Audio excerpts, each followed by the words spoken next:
I am Dr. Claire Vega, and I want you to do something right now before this video goes any further. Take off your shoes and your socks and look at your ankles. Look at the skin around the base of your legs. Look at the top of your feet. Press your thumb firmly into the soft tissue just above your ankle and hold it there for 5 seconds. If the indentation from your thumb remains visible for more than 30 seconds after you release the pressure, you are experiencing something the medical establishment deliberately misrepresents to every patient who reports it. Your doctor told you that swelling in your lower legs is a warning sign of heart failure. They told you to monitor it carefully and report it at your next appointment. That instruction sounds responsible. It is one of the most profitable deceptions in modern cardiovascular medicine. Your heart is very likely not failing. You are being chemically poisoned by the exact medication your doctor prescribed to protect it. I need to explain the specific drug class responsible for this damage, because the pharmaceutical industry has worked very hard to ensure you associate the brand name with safety, rather than with the biological destruction it causes. The class of medication is called calcium channel blockers. You may be taking amlodipine, you may be taking nifedipine, you may be taking diltiazem. These drugs are distributed to hypertension patients with almost no explanation of how they actually achieve the blood pressure reduction they advertise. The top number on your blood pressure reading does come down when you take these medications. That single mathematical fact is what your doctor presents to you as evidence that the prescription is working. They do not explain the biological mechanism producing that reduction. They do not explain what the drug does to the rest of your vascular system in the process of achieving it. Here's the explanation they chose not to give you. Your circulatory system operates as a two-directional network. Blood travels downward from your heart through your arteries, carried by gravity and cardiac pressure into your legs and feet. That same blood must then fight gravity to return upward through your veins back to your heart. Your body manages that uphill return journey through a sophisticated system of microscopic muscular contractions in the vessel walls, combined with a series of one-way valves that prevent backflow. This system requires the vessels to maintain a certain level of muscular tone to function. Calcium channel blockers work by blocking the calcium signals that tell smooth muscle tissue to contract. In your arterial walls, this produces the intended effect. The arteries relax, their diameter increases, and the resistance your heart pumps against is reduced. Your top number comes down. But the drug cannot distinguish between the arteries it is targeting and the venous return system it is not supposed to affect. The microscopic pumping muscles throughout your lower venous network are also paralyzed by the same calcium blockade. The drug opens the arterial pathway into your legs very effectively. It simultaneously disables the venous pumping capacity that returns that blood upward. A massive volume of blood flows down into your feet and has no effective pathway back out. The pressure inside the lower leg veins builds until the vessel walls can no longer contain it. Fluid is forced out of the blood vessels directly into the surrounding tissue. That fluid accumulates around your ankles. It fills the spaces between the tissue of your feet. Your skin stretches over the expanding fluid until wearing your own shoes becomes genuinely painful. The medical establishment gave this condition a formal clinical name. They call it peripheral edema. The formal name implies a medical condition that arrived on its own. The accurate description is a direct, predictable, and well-documented side effect of a drug prescribed to 30% of hypertensive patients without adequate warning. Let me tell you about Frank. Frank is 73 years old. He walked his dog through his neighborhood every single morning for 22 years, the same 3-mile route. He knew every house, every dog, every neighbor by name. That morning walk was the foundation of his daily life and his physical health. His doctor prescribed amlodipine 18 months ago to manage a slightly elevated top number. The prescription was written in a standard 7-minute appointment. Frank received no explanation of what the drug does to venous return circulation in the lower extremities. 3 weeks after starting the medication, Frank could not bend his ankles far enough to tie his own boots in the morning. The swelling had progressed from mild puffiness to a firm, painful expansion that made his lower legs feel like they belonged to someone else. He returned to the clinic and showed his doctor the condition. His doctor examined the ankles briefly, confirmed the diagnosis of peripheral edema, and wrote a prescription for furosemide, a powerful loop diuretic, to address the fluid accumulation. The doctor did not remove or reduce the calcium channel blocker that was causing the fluid to accumulate. He added a second daily medication to manage the visible consequence of the first one. The diuretic forced Frank's kidneys into aggressive fluid elimination. He spent his afternoons making repeated urgent trips to the bathroom. The forced fluid loss depleted his potassium and magnesium reserves. His blood became measurably more concentrated and viscous. Thick, concentrated blood moves through narrowed vessels with significantly increased friction. Frank's stroke risk increased substantially from the dehydration his doctor prescribed to treat the edema his doctor caused.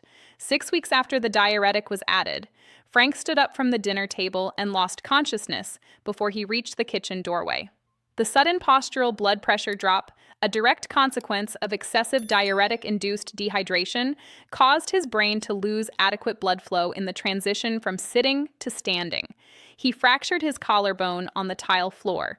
The emergency physician who treated Frank documented the event as a syncopal episode secondary to orthostatic hypotension and recommended that Frank drink more fluids daily. No one reviewed the prescribing cascade that produced the outcome. No one questioned the clinical decision to treat a medication side effect with a second medication rather than addressing the original prescription.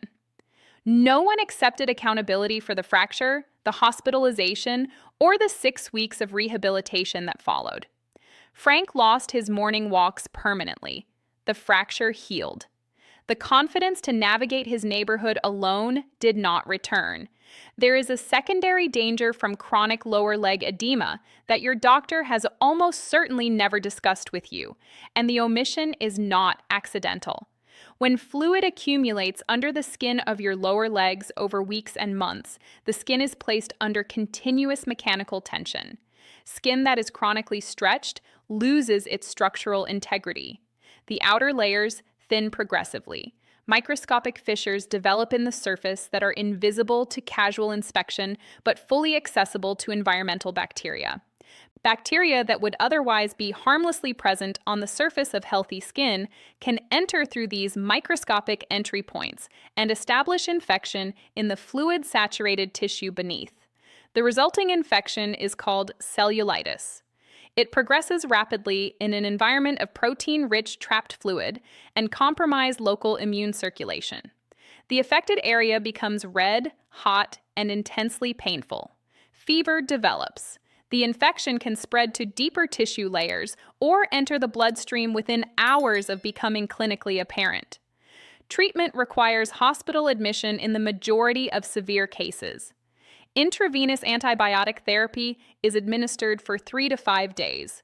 The hospitalization generates thousands of dollars in facility charges, physician fees, pharmacy costs, and follow-up appointments.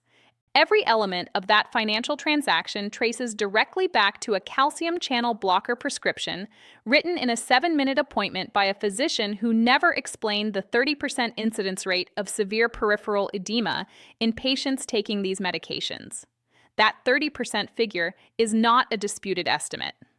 It appears in the prescribing documentation that accompanies every bottle of amlodipine distributed in the United States.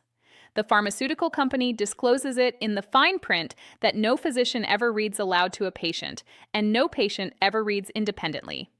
30% means that for every 10 men your age prescribed this drug, 3 of them will develop the ankle swelling you are currently experiencing. If that failure rate existed in any consumer product regulated outside the pharmaceutical industry, the product would be removed from the market.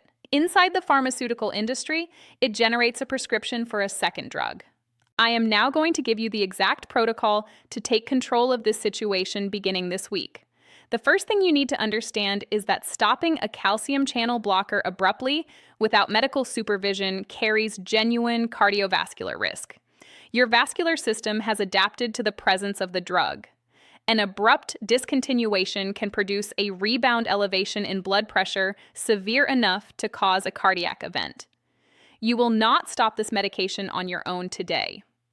What you will do is examine your medication bottles tonight. The chemical suffix that identifies calcium channel blockers is the letter sequence DIPINE at the end of the generic name. Amlodipine, nifedipine, felodipine, and nisoldipine all carry this suffix. If your blood pressure medication ends in those letters and your ankles are currently swollen, you have identified the source of the problem. You will schedule an appointment with your physician this week, not at the next available opening in 3 months, this week. The swelling you are experiencing represents a progressive condition with compounding complications. It warrants prompt clinical attention. When you sit down in the examination room, you will remove your shoes and socks before the physician enters. You will ensure the physical evidence of the edema is visible and undeniable at the beginning of the conversation. You will tell your physician directly that you understand the peripheral edema is a documented side effect of the calcium channel blocker class and that you are requesting a transition to an alternative antihypertensive medication that does not produce this effect. You will tell them you are specifically interested in whether an ACE inhibitor or an angiotensin receptor blocker would be appropriate for your specific cardiovascular profile. Both of those alternative classes manage blood pressure through mechanisms that do not interfere with venous return circulation in the lower extremities. They do not produce peripheral edema as a standard side effect. They represent a legitimate clinical pathway away from the condition you are currently living with. If your physician responds that the swelling is minor and manageable, you will tell them that your daily mobility and your independence are not minor considerations in your own life. If they propose adding a diuretic to manage the fluid rather than removing the drug causing the fluid, you will decline the second prescription and restate your request for a medication transition. You will ask them to document your specific request and their clinical response in your permanent medical record. This documentation request changes the dynamic of the conversation immediately. A physician who is asked to document a patient's informed refusal of their recommendation becomes significantly more willing to engage with the patient's alternative proposal. You built your daily independence through decades of conscious effort. The morning walks, the ability to bend down and tie your own shoes, the freedom to move through your own home without pain, these are not small things. They are the substance of the life you earned. The pharmaceutical industry calculated that the revenue generated by the calcium channel blocker prescription, combined with the subsequent diuretic prescription, combined with the eventual treatment of the complications of both prescriptions, exceeded the cost of reformulating their approach. You are the variable in that calculation that was considered acceptable. You are not an acceptable loss. You are a person who deserves a blood pressure treatment that manages your cardiovascular risk without destroying your ability to walk to your own mailbox. The medical establishment will not make that case on your behalf. They will manage your numbers on a screen and consider their obligation fulfilled. You must make that case yourself. And now you have exactly the information you need to make it with clinical precision. I am Dr. Claire Vega. I am reading the research they bury in fine print and handing you the conclusions they hope you never reach. Hit that subscribe button right now, because my next video exposes the low-sodium dietary guidelines your doctor repeats at every single appointment. The clinical evidence behind those guidelines is far weaker than the medical establishment will ever admit. And the aggressive sodium restriction they recommend is creating a cellular energy crisis in patients who follow it faithfully. You need to understand what your kidneys actually require before your next dietary counseling appointment. I am Dr. Claire Vega. I will see you in the next video.